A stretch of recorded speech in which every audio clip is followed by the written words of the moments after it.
When I lead our dynamic Catholic Find Your Greatness event, George Lauer, my musician, opens the second session with the song, "Even though I walk through the valley of the shadow of death, your perfect love is casting out fear.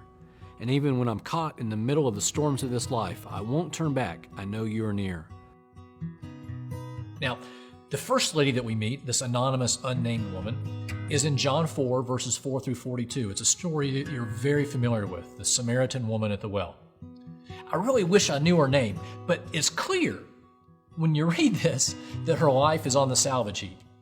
Her entire village has declared her a total loss.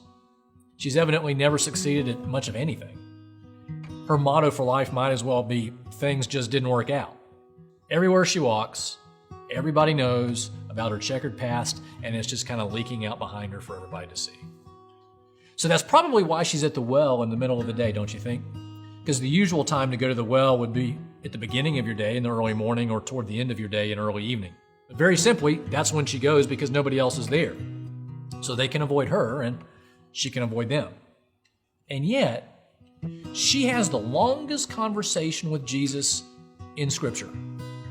Not Peter, the rock, not Mary Magdalene, the faithful friend, not Mary, the mother of Jesus, but the longest conversation that Jesus has with a person that we have recorded is with an anonymous woman with a horrible reputation standing by a well in the middle of the day. Notice this, Jesus takes the first step. It's not her. He initiates the conversation. He starts it. Custom was for Jewish teachers, they never spoke to a woman in public. But here they were in the center of town, broad daylight for everybody to see, and Jesus starts the conversation with a woman. She's not only the wrong gender, she's the wrong race. She's a Samaritan. So Jesus has a conversation with a woman who's a Samaritan, wrong race, wrong gender, wrong religion, and then he offers her a gift. Notice that. He offers her living water. She doesn't ask for it. It's not something she can acquire or purchase. It's a gift. And he just says, "Would you like some?" Jesus knows her past, and he offers her a future. It is clear, abundantly clear, that Jesus doesn't have a total loss department at all. One of my favorite stories to read my little girls is The Runaway Bunny. It's the story of a little bunny who wants to run away from his mother. So he says, "I will become a fish in a stream and swim away from you, or I will become a rock on a mountain high above you, or I will become a sailboat and sail away from you."